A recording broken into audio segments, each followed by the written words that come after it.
The sky over the rocky isles wasn't blue, it was a bruised purple, reflecting the jagged, unforgiving stones that rose from the churning gray sea. Rob the stickman was tired.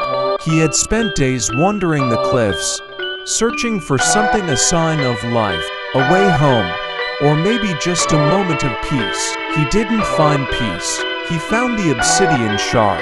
The accident. Rob's thin, ink-black legs trembled as he climbed the highest peak of the Isles. The wind howled through his simple, circular head. He took one misplaced step, his foot landing not on stone, but on a sliver of pulsing, crimson glass buried in the shale. The contact, the shard sliced through his foot with an unnatural heat. The infection. Instead of red blood, a thick, glowing violet vapor began to seep into his lungs. To scream, Rob tried to cry out, but his mouth wouldn't open.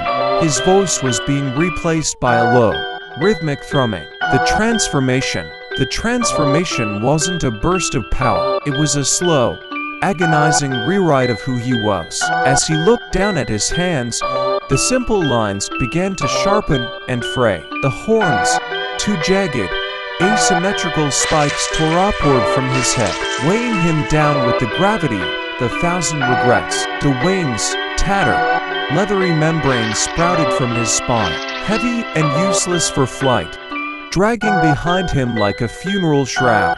The eyes, the white emptiness of his eyes bled into a hollow, glowing scarlet. "I'm still Rob," he tried to whisper, but the thought felt like a lie. The shard hadn't just changed his shape.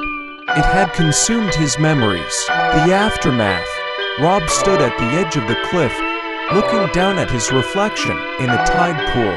He no longer looked like a person. He looked like a shadow of a nightmare. He reached out to touch a small seaside flower, the only bit of color in the rocky isles. But as his new, clawed hand drew near, the plant withered and turned to ash. He was a devil stickman now.